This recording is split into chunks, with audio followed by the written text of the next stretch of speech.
que jejuamos nós? E tu não atentas para isso? Então aqui eles estão perguntando para Deus, né? Começa, põe lá no versículo 1 de novo, só para os irmãos entenderem. Então aqui, olha só, Deus está falando para Isaías, vai lá e clama em plenos pulmões, está falando com o profeta Isaías. Vai lá e fala para as pessoas, fala alto com elas, pode clamar mesmo, ergue a voz como promete e anuncia ao povo. Vai anunciar o quê? A transgressão e, volta lá, os seus pecados. E vai dar a mesma coisa. A casa de Jacó e o povo. Mesmo nesse estado, aí está falando assim, olha, Deus está falando com o profeta Isaías. Eles estão desse jeito. Eles estão em transgressão, né? Eles estão em pecado. Mas mesmo assim, eles me procuram dia a dia. Então a gente que ora, né? Eles têm prazer em saber os meus caminhos. A gente quer aprender sobre Deus. Como o povo que pratica a justiça e não deixa. Eles são como um povo que pratica, mas eles não estão praticando. Olha só. E não deixa o direito do seu Deus. Perguntam-me pelos direitos da justiça. A justiça deles, né? Eles querem justiça. Tem prazer em se chegar a Deus. Agora o próximo, dizendo. Aí eles chegam para Deus, agora ele está dizendo assim, ó, o povo está perguntando para mim. Nas suas orações, eles perguntam para mim, por que jejuamos nós e tu não atentas para isso? Estão falando, Deus, a gente está jejuando e o Senhor não está vendo. Por que afligimos a nossa alma? Porque quando você jejua, você aflige a sua alma. Você não faz a vontade dela. A vontade dela é comer, mas você fica sem comer. Está afligindo a sua alma. E tu não levas em conta, está dizendo, Deus, nós estamos jejuando, o Senhor não leva em conta. Eis que no dia em que jejuais, cuidais dos vossos próprios interesses. Porque Deus começa a responder para eles.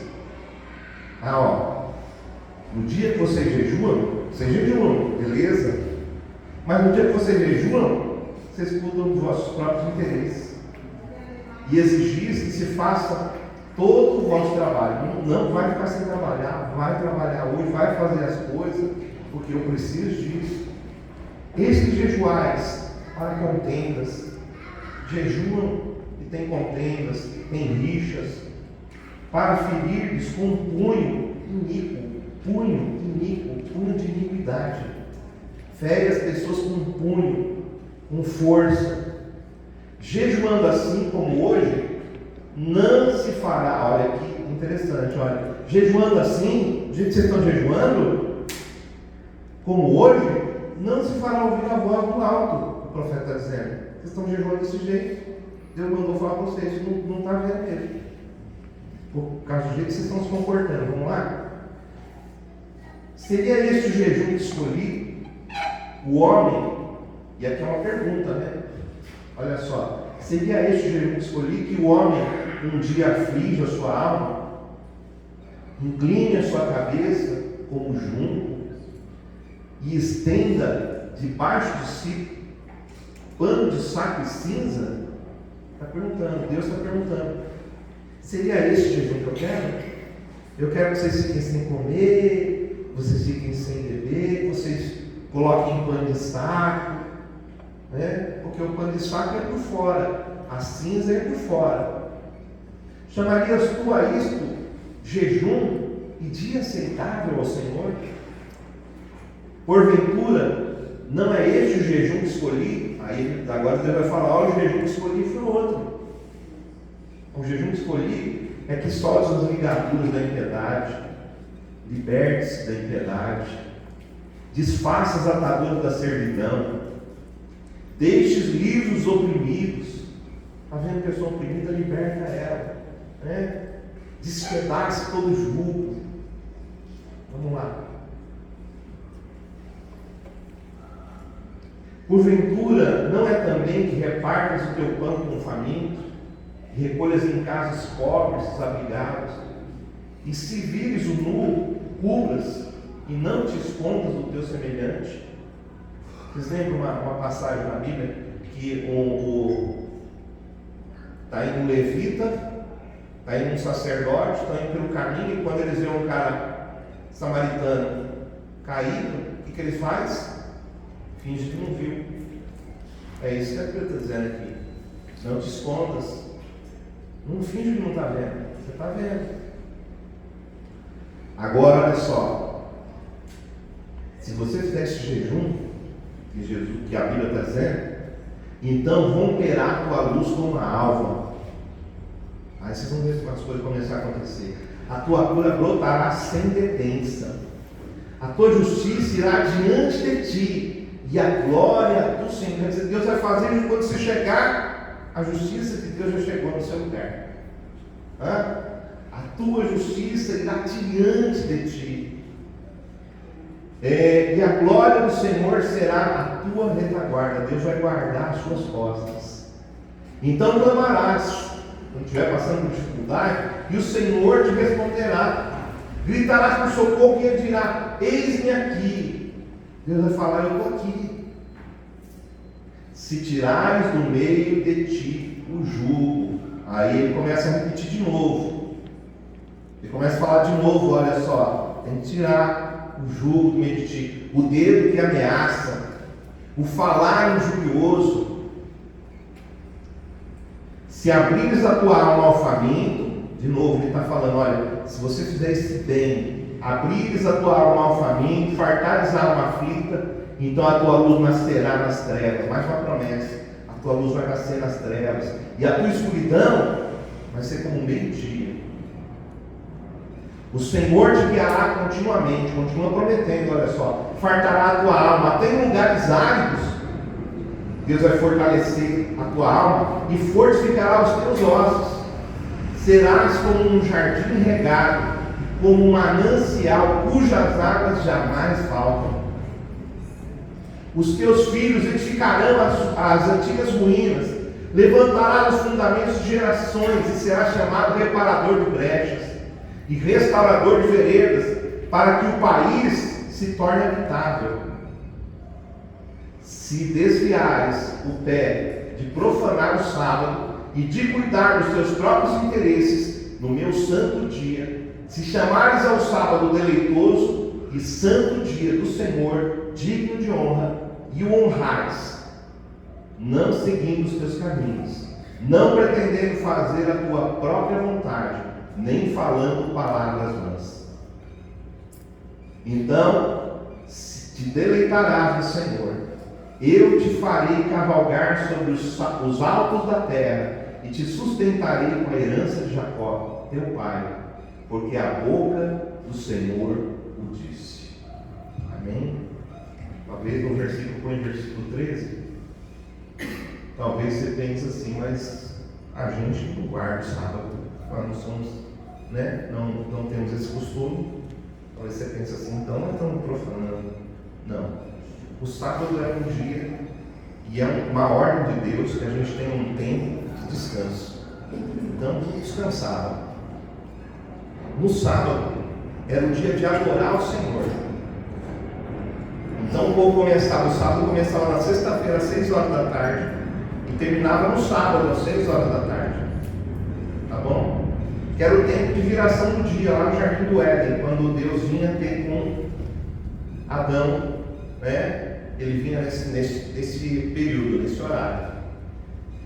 Então, nós guardamos o sábado de uma forma como assim? Nós temos que ter um dia de descanso. Amém, irmãos?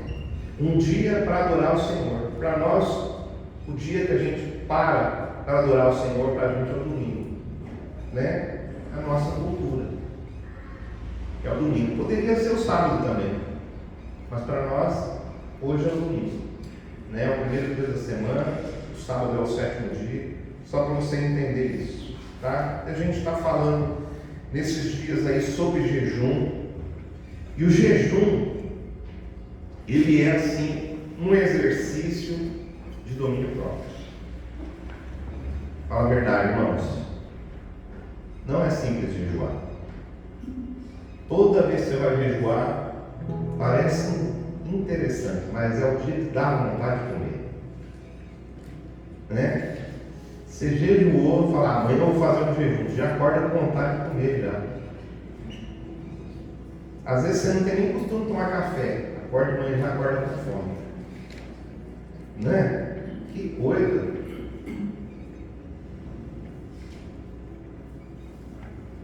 Então o jejum, a gente tem que entender para que serve o jejum.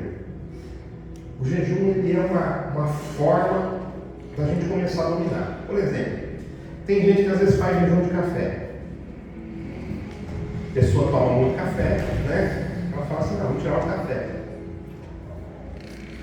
E aí ele sofre bastante durante esse tempo, porque às vezes dá até dor de cabeça por falta de café. Aí quando ele termina o jejum, o que ele faz? Ele começa a tomar café de novo, do mesmo jeito que ele tomava. Então eu pergunto para você, ele dominou sobre aquilo? Não dominou. Ele ficou sem. Ele afligiu a alma dele. É bom isso. Mas quando ele voltou com a mesma força, às vezes até mais força do que era antes. O que Deus quer fazer através do jejum na nossa vida é aumentar o nosso domínio próprio. É um exercício para a gente. Entende? É um exercício para a gente. A gente pode reparar no quanto a comida exerce controle na nossa vida. Pare e pense comigo. Olha só. Qual foi a primeira área que o diabo tentou o homem? Lá no Jardim do Éden. Ele ofereceu para quê? Ele ofereceu o que para o homem? Comida. A gente sabe que tem todo um simbolismo ali, mas era comida, não era outra coisa. Ele ofereceu comida para o homem, né? Para atrair o homem. Então percebe aí como a comida exerce esse poder sobre a nossa vida. Olha só, lá em Gênesis também, no capítulo 3, do verso 6 até o 7, né? Foi isso aí que aconteceu. O diabo pegou então a necessidade física do homem, que é a comida, e ele atraiu o homem e a mulher para o pecado. Lá em Mateus capítulo 4, versículo 1 ao 4, ali fala da tentação de Jesus. Tá certo? E na tentação de Jesus, qual foi a primeira coisa que o diabo tentou fazer com Jesus? Como que ele tentou Jesus? Como? Comida. Né? Jesus, ele foi tentado ali com comida. Só que Jesus não caiu naquela. Teve um cara que caiu aqui com a questão da comida, além do Adão. Lá em Hebreus capítulo 12, verso 16, Hebreus 12, 16, a fome e o desejo de Esaú por comida fez ele perder a primogenitura. Ele trocou a bênção de Deus, ele seria abençoado, ele trocou a bênção de Deus pela comida. Uma sopa de lentilhas, é ervilha também? Uma sopa de ervilha, né, irmãos? Com aquele baconzinho, dá aquela fritadinha, aquela cebola, coloca um pouquinho lá do que o Beth, põe o que? Um coentro, orégano, o irmão já gosta de orégano, um coentrozinho, né? Olha só que gostoso, bem quentinho, de noite aquele frio. Foi essa daí que caiu o Esaú. Ele vendeu a primogenitura por causa disso. Então a gente podia dar muitos exemplos aqui. Só que só esses exemplos aqui já mostram para a gente como a comida tem poder sobre a nossa vida. Porque é uma necessidade. Comer é uma necessidade. Né? E eu não quero com isso aqui levar você a pensar que a gente não deve mais comer. Pastor, então vamos ficar sem comer. Não comer nunca mais. Porque eu creio que um dos propósitos do jejum, qual que é? A gente ter controle. O que Deus quer é que você tenha controle. Você tem que exercer controle. Se a gente não consegue controlar sobre comida, sobre o que a gente vai controlar? Como que você vai controlar, por exemplo, quando você ficar irado? Como você vai controlar? E quando você fica sem comer, você fica irado, não fica? Dá uma raivinha, não dá? Quando você fica sem comer, o negócio mexe por dentro. Aí começa, sabe, toda aquela tranqueira nossa, toda aquela coisa ruim começa a vir para fora. E aí é a hora da gente exercer o controle, né, sobre essas coisas também. Então o que eu quero falar para você é que às vezes, igual esse povo aqui, eles jejuavam, eles buscavam a Deus, eles oravam, mas não adianta a gente fazer a coisa certa, mas do jeito errado. Eles estavam fazendo do jeito errado. E é isso que a Bíblia está mostrando para a gente aqui. Eles jejuavam. Se a gente, por exemplo, afirmar que Deus responde as orações, a gente está falando algo que está escrito na Bíblia? Sim ou não? Sim. A gente fala, olha, Deus ouve as nossas orações. É verdade ou não é? É verdade. Mas também na Bíblia está dizendo como que a gente deve orar, não está dizendo? Porque tem certas formas que se você orar, Deus não vai te ouvir. Tem na Bíblia isso aí. Se a gente afirmar então que Deus responde, a nossa oração é verdade. Mas a Bíblia ensina que a gente deve orar. Mas como orar? Em Tiago, por exemplo, capítulo 4, versículo 3, ele fala: se a gente orar com egoísmo, né? Um egoísmo, então o Senhor não vai ouvir a nossa oração. Ontem a gente leu um texto aqui lá em Pedro, 1 Pedro 3,7, um casamento que a gente teve aqui, e o texto dizia assim, olha, para o homem assim, cuidado, a forma que você cuida da sua esposa, conhece a sua esposa, saiba que ela é a parte mais frágil do casamento. E tem homem que não reconhece isso. Tem homem que acha que a mulher tem que ser tratada de qualquer jeito. E nessa geração você vê que tem aumentado muito, né, o número de feminicídio. Por quê? É a forma que trata. A gente é homem e a gente é crente. E a gente tem que ter um diferencial. Então não podemos ser como os homens do mundo. Tratar a mulher, a esposa, do jeito que o mundo trata. Nós temos que ser diferente. E não só diferente, nós precisamos seguir a Bíblia. Então, peraí. Lá está dizendo, em 3,7, está dizendo que para que não sejam cortadas as vossas orações, para que não sejam interrompidas as vossas orações. Então, tem oração que é interrompida por quê? Por causa do jeito que se trata o outro, dentro do casamento. Ele fala da mulher, como que a mulher tem que tratar o homem, e ele fala do homem, como tem que tratar a mulher. Se você quiser ler 1 Pedro, capítulo 3, versículos 1 até o 7. Beleza? Glória a Deus? Então tá bom, vamos lá em frente. O mesmo acontece, irmãos. Então o certo, vamos dizer, qual que é o certo? O certo é orar. Mas tem que orar da forma correta, do jeito correto. A ceia também, a mesma coisa acontece com a ceia, tá? Não adianta a gente fazer a coisa certa, mas fazer do jeito errado. Por exemplo, é certo a gente louvar o Senhor? É certo. Deus quer que a gente louve Ele? Deus quer. Mas tem um jeito de louvar Ele, tá? A ceia também acontece isso. Lá em 1 Coríntios capítulo 10, verso 16, a Bíblia fala que Paulo chama ali o cálice da bênção. Então, o que dá a gente entender que quando a gente ceia, a gente é abençoado, porque é o cálice da bênção. Só que lá em 1 Coríntios, no capítulo 11, versículo 27 ou 29, mostra o seguinte: quem come e bebe indignamente, come e bebe para a própria condenação. Então, é certo tomar ceia? É certo. O crente tem que tomar ceia? Sim, tem que tomar. A coisa certa é tomar ceia, mas da forma errada não vai ser abençoado. Entende?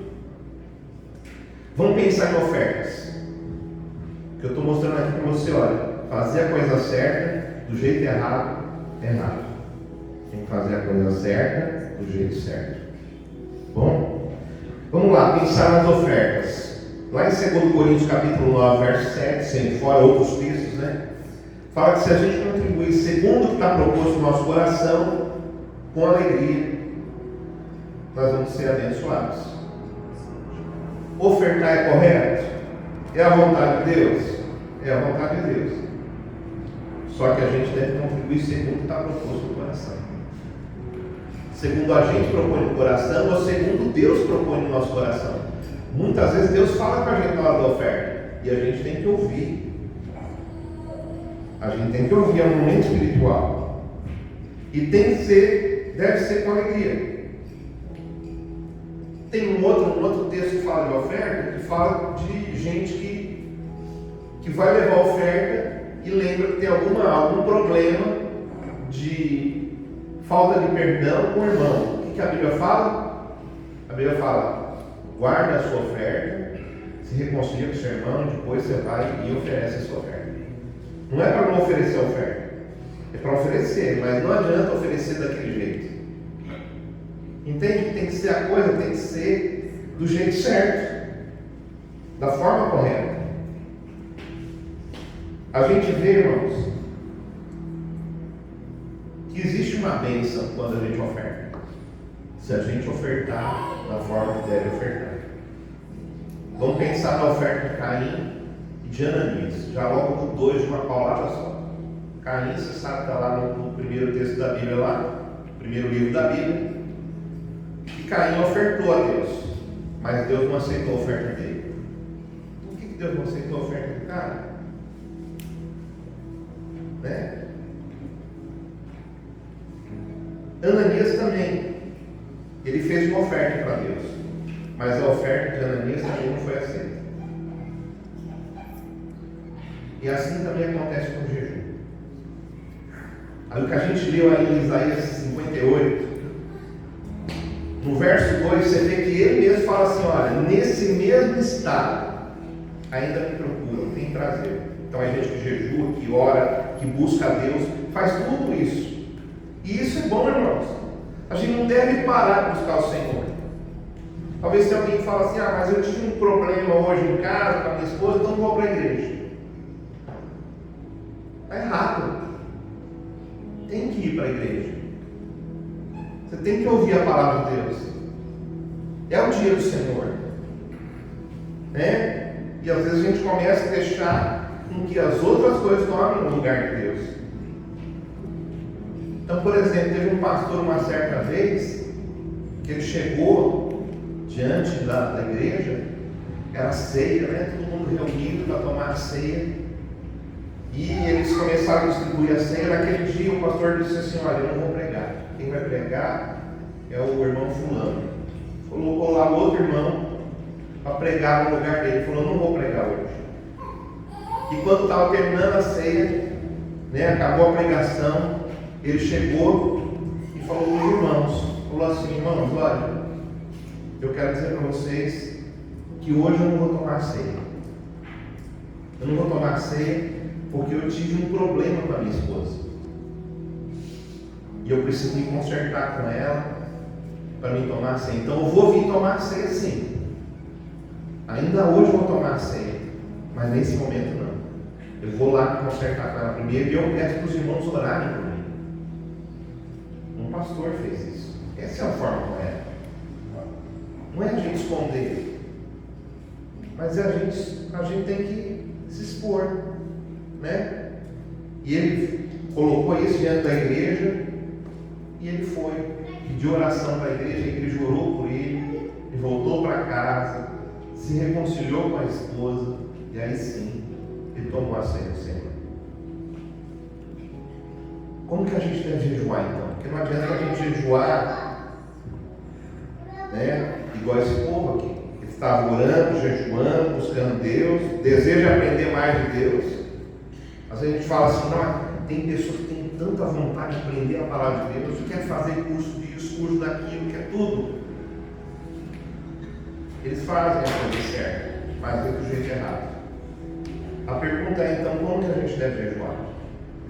Como que a gente deve jejuar? Nos dias de Isaías, eles estavam perguntando: por que jejuamos e o Senhor não nota? Por que nós nos humilhamos e o Senhor não leva isso em conta? Está lá no versículo 3, 58, 3. Ou seja, eles estão jejuando e não estão tendo resultado. Às vezes nós também podemos jejuar e isso não indica que, peraí, estamos jejuando, então Deus vai fazer um milagre. Pode não fazer. E isso geralmente acontece por quê, irmão? Porque a gente faz a coisa certa, mas do jeito errado. Por isso que Deus falou então através do profeta Isaías como que esse povo tinha que jejuar.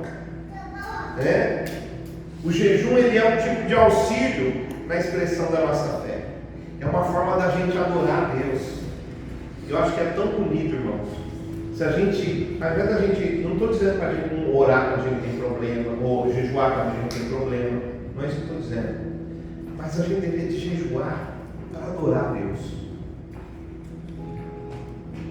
Sem problema mesmo, sem dificuldade. A gente fala: Senhor, hoje eu vou jejuar para te adorar, porque o Senhor merece toda a honra e toda a glória. Eu vou fazer isso para adorar o Senhor. Bom, então o jejum torna-se então aqui uma expressão da nossa fé. É algo para mortificar a nossa carne, para a gente dominar sobre a nossa carne. Tem coisas que a gente não está dominando. E às vezes a gente pensa assim: mas eu não domino. Às vezes tem pecado que você não está conseguindo vencer. E aí você pensa: não estou conseguindo vencer esse pecado. E você pede perdão para Deus e cai de novo. Pede perdão para Deus e cai de novo. E cai naquela. Por que não propõe um jejum e fala assim: peraí, eu vou propor um jejum, eu vou dominar sobre isso aqui. E aí quando você termina aquele jejum, você volta e você volta mais fortalecido. Entendeu? Então olha só, é uma forma da gente se humilhar diante de Deus quando a gente jejua. Tem pessoas, por exemplo, que acham que se jejuar e Deus não fizer nada, Deus fica devendo para ele. O jejum é bom para a nossa saúde física, para a nossa saúde espiritual. Isso é o que a gente ganha por jejuar.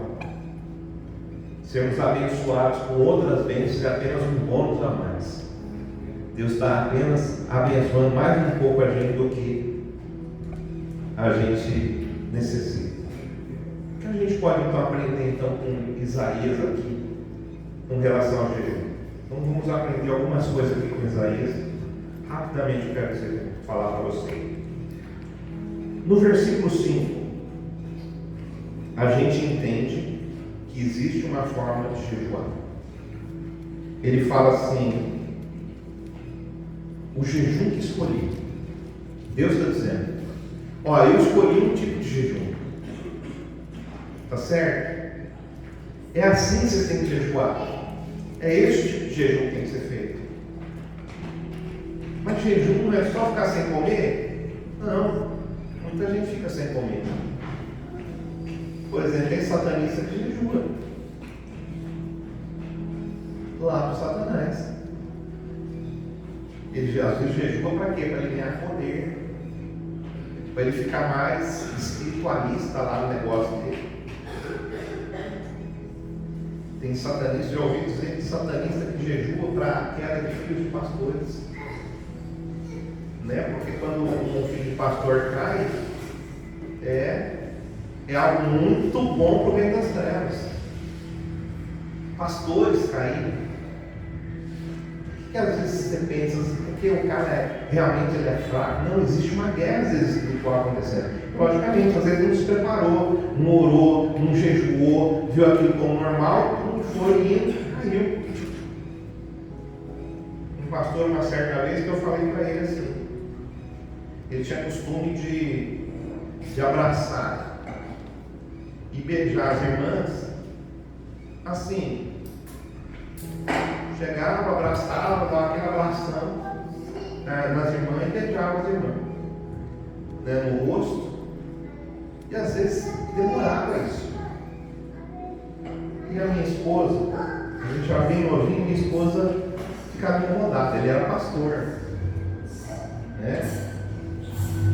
E minha esposa ficava incomodada com aquilo. E um dia eu conversei com a minha esposa falou: "Não me incomoda. E nós íamos na casa dele, chamou a gente para jantar. Falei, bom, pode deixar que hoje eu vou conversar com ele. Vou conversar com ele. Aí eu peguei, a gente não tem muito jeito para falar, né, irmãos? Quando a gente é mais novo, a gente fala. Dentro eu falo que tá na teia, né? E aí eu peguei, cheguei lá na casa dele, ele chegou, veio, abraçou minha esposa, eu bati assim na costa dele assim, falei, meu irmão.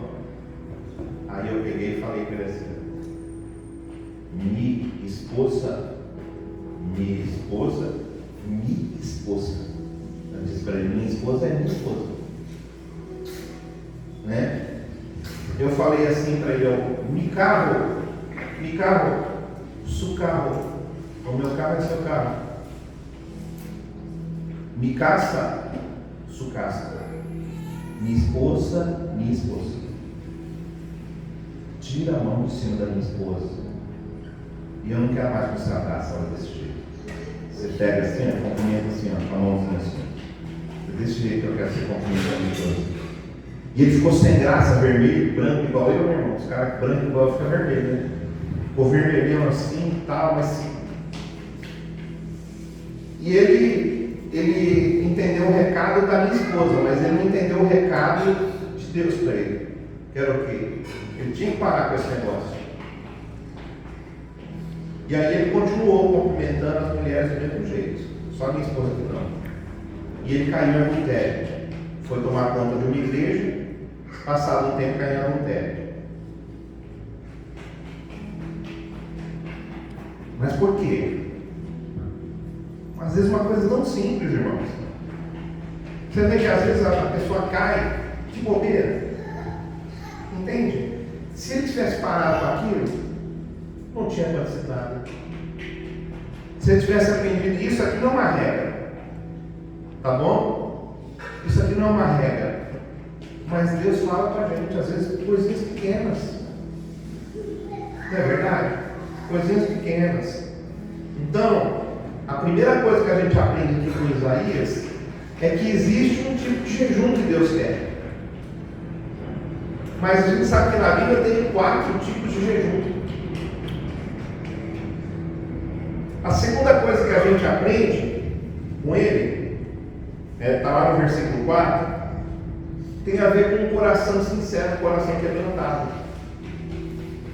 Então o que ele está dizendo assim, é que não adiantava o povo se humilhar com pano de saco, cabeça baixa, aparência de piedade, mas com uma conduta pecaminosa. Era necessário o quê? Junto com o jejum, arrependimento, mudança de atitude. É isso que o jejum precisa, gente. Quando a gente jejua, a gente precisa de começar a ser transformado. Não é só ficar sem comer. É mudança de atitude, obediência aos princípios bíblicos. Se a nossa intenção é jejuar, então se eu jejua, mas a sua intenção é jejuar, é obter alguma coisa de Deus, e a gente não se tornar pessoas melhores para o bem dos outros, então nós não entendemos o sentido da adoração através de jejum. Quando eu jejuo e eu me arrependo para me tornar uma pessoa melhor. Ontem eu falei aqui no casamento algo que eu nunca tinha pensado antes, mas é uma verdade. Que o casamento é para melhorar a gente. Se a gente não estiver melhorando, se a gente estiver piorando, ou do mesmo jeito, então você não está seguindo os princípios da Bíblia. Porque se você seguir os princípios da Bíblia, você vai melhorar. Então casamento, o propósito de Deus do casamento é melhorar a gente. O propósito de Deus do jejum também é melhorar. Então, cara, quando eu jejuo, eu posso me tornar um esposo melhor. Se eu jejuar com esse propósito. Então eu preciso entender esse sentido. Se, por exemplo, meus deveres religiosos, eu estiver fazendo algo que me agrada, então tá, vou fazer algo na igreja que me agrada. E quando eu faço aquilo que me agrada na igreja, nas coisas religiosas, isso não está me tornando uma pessoa melhor. Então está adiantando jejuar? Não. É perda de tempo, meu irmão. É perda de tempo. A sua adoração não vai passar de pecado. Então o problema não é você não fazer o que você gosta de fazer. Mas se você fizer o que você gosta de fazer, você está fazendo para Deus, e você está melhorando, então beleza, continua. Mas tem gente que às vezes faz o que gosta e se torna mais arrogante, mais soberbo. Não adianta, por exemplo, a gente jejuar, a gente faz aquele jejum, fica lá 21 dias sem comer. Aí a gente vem na igreja, entrega o jejum, ou às vezes no meio do jejum, e a gente sai e vai brigando o cara embora. Uma discussão, e às vezes um negocinho de nada vira um forféu. Não sei mais qual que é o significado dessa palavra forféu. Deve ser alguma coisa meio esquisita. Não vai adiantar a gente jejuar e a gente vem briga. Jejuar e fazer fofoca. Jejuar e ficar falando mal dos outros. Jejuar e continuar cheio de orgulho, cheio de soberba. Veja que o verdadeiro jejum, ele nos conduz ao quê? À humildade. Jejum, ele vai nos tornar mais humildes. Por quê? Humildade é quando você se coloca diante da presença de Deus e se submete à liderança de Deus. Você faz a vontade de Deus. Não adianta a gente pegar uma Bíblia bonita, uma Bibliona bonita, fazer teologia, fazer tanta coisa, estudar tanto, se a gente não segue o que está na palavra. Então, o verdadeiro jejum é que é a humildade, conduz a gente à humildade, a servir as pessoas.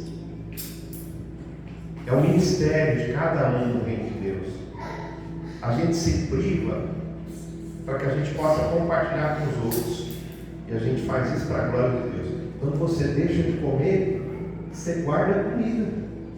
Olha que bênção. Você pode repartir com os outros. Não vou deixar aqui, quando acabar o jejum, comer tudo isso aqui.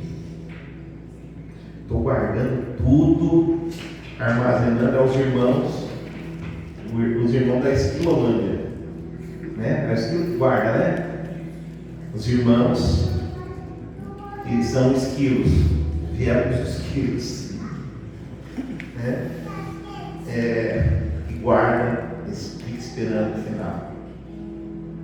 Então a gente vê duas coisas. Primeira coisa, jejum, existe um jejum certo para a gente fazer.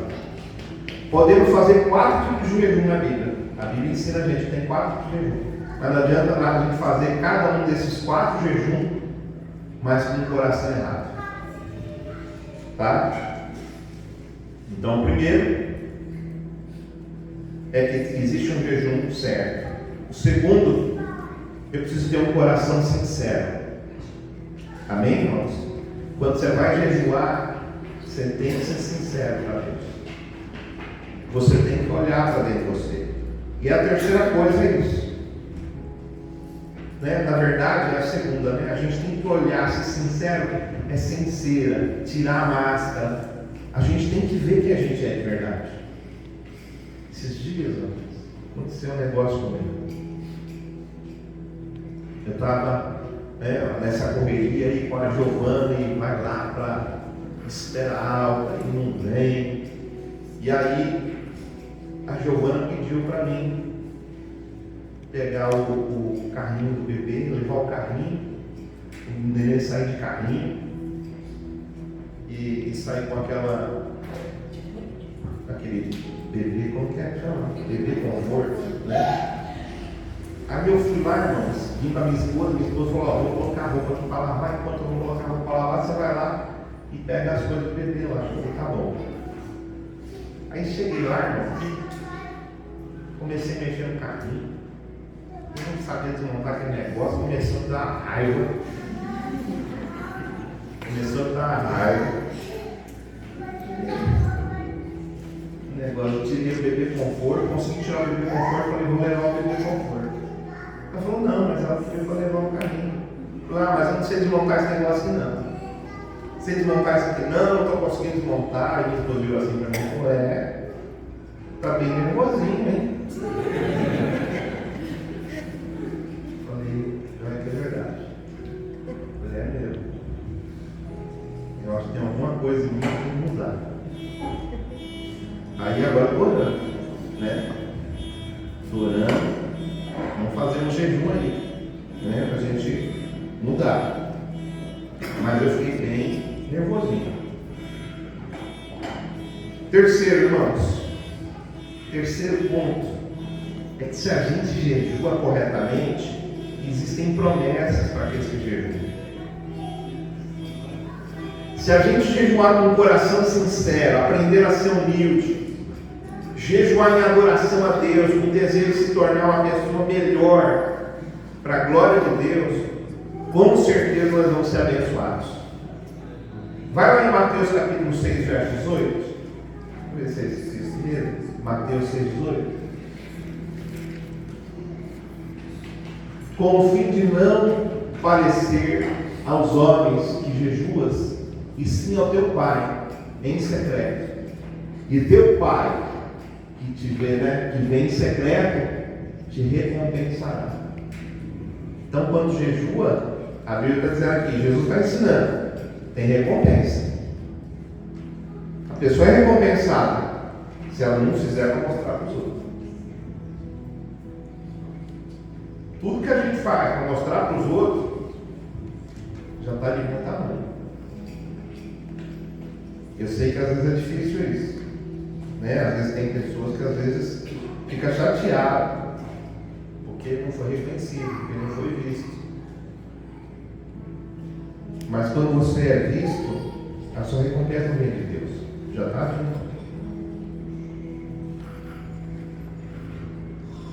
Mais uma vez aqui a gente vê então que o jejum está ligado, quando Jesus fala isso aqui em Mateus 6,18, ele está ligando aqui o jejum às motivações internas que a gente tem.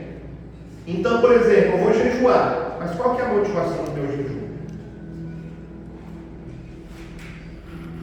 Tem gente que jejua porque ele quer se mostrar mais espiritual que os outros.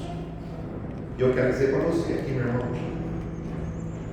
sabe, não pense você que se você não tem conseguido jejuar, que você é menos espiritual que o outro. Porque se quem jejua acha que é mais espiritual que você, então você está no nível acima dele. Às vezes a gente jejua então porque quer mostrar espiritualidade. Tem gente que jejua porque deseja poder. Eu já jejuei desejando poder. Pedindo o que é poder de Deus sobre a minha vida. Já orei por isso. E não tem nada de errado, irmãos, em você jejuar para receber poder de Deus. Mas o problema é o que está por trás disso. Por que você quer poder? Qual que é o desejo atrás desse poder? Tem gente que jejua para se tornar mais forte espiritualmente. Mas não é porque somente isso. É que ele não quer ficar para trás. Entendeu? Ele não quer ficar para trás. Todo mundo, o irmão Marcelo está jejuando, né? Outro irmão está jejuando, poxa, eu preciso jejuar também. E aí ele faz por motivos errados. Então a gente tem que manter um coração ensinável, um coração sensível. A gente tem que perceber na nossa vida as nossas incoerências e poder se ajustar com a vontade de Deus. Jejum é para isso. Você vai começar a perceber as incoerências da sua vida, né? Às vezes a gente ora, às vezes a gente jejua, às vezes nós fazemos tanta coisa, adoramos ao Senhor, mas o Senhor não está aceitando. Por isso é importante sempre a gente sondar o nosso coração. Falei de Ananias no começo da pregação. vamos pensar aqui nessa questão, quando fala dessa questão interna, né? Que Jesus falou, olha, quando você jejua e os outros estão vendo, você fica mostrando para os outros. Não mostra para os outros. Porque o Pai que te vê em secreto, Ele vai te recompensar. Ele te vê como? Em secreto. Deus te vê e ninguém vê. É no secreto. É aí na coisa interna dentro de você, dentro de mim, que Deus quer trabalhar, que Deus quer transformar. Então, Ananias e Safira, por exemplo, lá em Atos capítulo 5, serve para a gente de advertência. Por quê? Eles receberam uma direção legítima de Deus. Eles falaram, nós vamos ofertar. Só que eles ofertaram com a motivação errada. Ofertaram com a motivação errada. E aí a pergunta é, poxa vida, fizeram a coisa certa, mas eles mentiram. O que levou eles a mentir? O que levou eles a agir como se tivessem entregado tudo? Vamos mostrar para os que nós estamos entregando tudo. Eles estavam mais preocupados com o que as pessoas estavam vendo, do que o Pedro estava vendo, o apóstolo Pedro, do que Deus estava vendo. Esqueceram que Deus sonda mentes e corações. Será que seria uma necessidade de reconhecimento? Então às vezes a gente pensa assim, poxa, mas a gente não percebe que às vezes a gente tem uma necessidade de ser reconhecido. E se a gente não é reconhecido, a gente fica mal. Então está aí um lugar que você tem que ficar de olho em você. Está aí um lugar que você tem que ficar de olhos abertos. Porque uma hora ou outra, com essa sua vontade de ser reconhecido, você vai meter o pé pelas mãos. Vai meter o pé pelas mãos. Né? Então talvez você pense assim, ó, então não vou jejuar mais, porque, poxa vida, jejuar tem que fazer tudo isso aí. Pois é. É um coração sincero, é um coração inclinado para o Senhor. É assim que a gente tem que jejuar. O jejum não deve ser evitado, mas as motivações devem ser revistas. Tá bom? Então olha só, você não deve ficar sem jejuar, e deve existir momentos de você jejuar. Assim como você ora, assim como você lê a Bíblia, o jejum também é uma prática. Faz ele como uma prática de adoração. Vou jejuar um dia na semana, um dia no mês, para adorar o Senhor. Nesse dia você se coloca para Deus, né? Então não evite o jejum, mas vigie as motivações. Se a gente jejuar de acordo com a palavra de Deus, coloca aí Isaías capítulo 58, verso 8 até o 12. Olha o que a Bíblia diz. Então romperá a tua luz como a alva, a tua cura brotará sem detência, a tua justiça irá diante de ti, e a glória do Senhor será a tua retaguarda. Deus vai te proteger, Deus vai te guardar, Deus vai colocar a justiça na tua frente. Então clamarás e o Senhor responderá, gritarás por socorro e Ele dirá, eis-me aqui. Se tirares do meio de ti o jugo, o dedo que ameaça, o falar injurioso, aqui não é promessa, aqui é chamada de atenção. Se abrires a tua alma ao faminto, olha só, se fartares a alma aflita, então a tua luz nascerá, que é a promessa. A tua luz nascerá nas trevas, e ainda que a tua escuridão vai ser como meio-dia, vai estar passando uma luta lascada, aparecer que o inferno desceu, virou trevas tudo. O Senhor vai iluminar como meio-dia, você vai ver tudo, entendeu? O Senhor te guiará continuamente. Ele vai conduzir sua vida. Sua vida vai estar na mão do Senhor, Ele vai conduzir você, Ele vai dirigir você. A Bíblia diz que Deus, Ele faz em nós, Ele opera em nós, tanto querer como realizar. Conforme a gente vai buscando o Senhor e a gente vai aprendendo com Deus e a ser dirigido por Deus, irmãos, você vai acertar tanto na tua vida. O Senhor vai te abençoar tanto. Ele vai te guiar continuamente, fartará a tua alma, até em lugares áridos, até em lugar seco. Sabe que não tem alimento, até ali o Senhor vai prover você e fortificará os teus ossos. Vai ser uma pessoa de estrutura. Serás como um jardim regado, como um manancial cujas águas jamais faltam. Os teus filhos edificarão as antigas ruínas. Olha, existe uma promessa então sobre a sua vida e sobre a vida dos teus filhos por causa de você. Entendeu? Se você jejuar corretamente, se você jejuar segundo a vontade do Senhor, é uma promessa que o Senhor faz com você, os teus filhos. Os teus filhos, eles vão edificar as antigas ruínas, levantarás os fundamentos de muitas gerações e serás chamado reparador de brechas e restaurador de veredas, para que o país se torne habitável. Agora vai lá no versículo 14. Então te deleitarás no Senhor, eu te farei cavalgar sobre os altos da terra, e te sustentarei com a herança de Jacó, teu pai, porque a boca do Senhor o disse. Deus está dizendo, eu falei, e eu vou cumprir essa palavra na sua vida. Se vocês fizerem o jejum como deve ser feito. É uma promessa de Deus. Sabe, quando a gente reflete então sobre as motivações do jejum, a gente chega à conclusão de que o foco deve ser o quê? O anseio por mais de Deus. Eu tenho que jejuar porque eu quero mais Deus na minha vida. Eu quero mais a presença de Deus. Eu quero ter comunhão com Deus. Eu abro mão das coisas aqui da terra para mim poder buscar mais o Senhor. O anseio por mais de Deus. Para que Deus seja o foco do meu ser. Conhecer mais a Ele. Receber mais a sua presença. Querer ser transformado. Quem quer ser transformado aqui?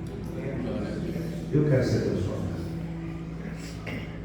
Eu quero ser o pastor que Deus escolheu para essa igreja, nessa cidade. Eu quero ser o homem, o esposo que Deus escolheu para minha esposa. Eu quero ser o pai que Deus deu aos meus filhos.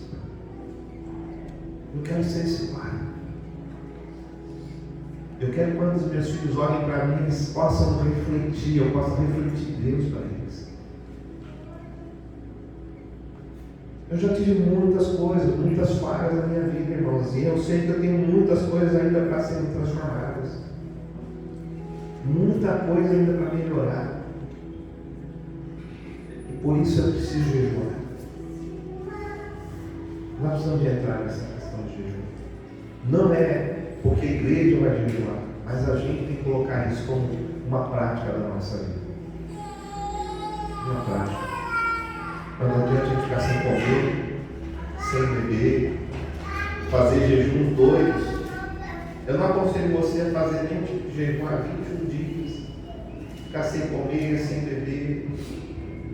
Não, para tudo isso tem uma preparação. Mais para frente a gente pode ensinar um preparo para você se preparar para você jejuar. Você pode jejuar 7 dias, você pode jejuar 14, não tem dias. É aquilo que Deus colocar no seu coração. Mas não queira ir muito além daquilo que você pode. Né? Faz aí 12 horas, faz aí 24 horas, vai devagar. Entendeu? Com o jejum. Mas não deixe de praticar. Faça para adorar a Deus. Faça porque você quer mais de Deus. Faça porque você ama Deus. quando você estiver jejuando, fica de olho em você. Entendeu? Abre os olhos para você mesmo. Para você ver o que está precisando mudar na minha vida. E aí você domina sobre aquilo ali. Tá bom? Eu te falei, às vezes tem pecado que você não consegue vencer. Faz jejum. Começa a fazer jejum. Se você dominar sobre a comida, né, você vai também dominar sobre os pecados. Você vai ter mais revelação no seu interior. E Deus vai mover sobre a sua vida. Amém? Feche os teus olhos, vamos orar ao Senhor. Aleluia. Sabe, fala com Deus agora. Se tem alguma coisa nessa palavra aí, a primeira coisa que a gente vê nessa palavra é que existe um tipo certo de jejum. A segunda é que a gente tem, quando a gente jejua, a gente tem que ter um coração sincero diante de Deus, a gente reconhecer quem a gente é. Deus não deve nada para ninguém porque você jejua. E a terceira coisa, existem promessas. E se você quer essas promessas na sua vida, é importante esse caminho do jejum. Sabe, que você possa pegar a sua Bíblia e profetizar. Quando você orar, você fala, Senhor, eu vou jejuar aqui, pega lá Isaías 58 e fala, Senhor, a tua palavra diz. O Senhor vai fazer, mesmo que eu estiver em lugares áridos, o Senhor vai me dar, o Senhor vai me abençoar, o Senhor vai me fortalecer, os meus ossos vão ser abençoados, tudo eu vou ser abençoado, os meus filhos serão abençoados, minha casa será abençoada. Ora, Senhor,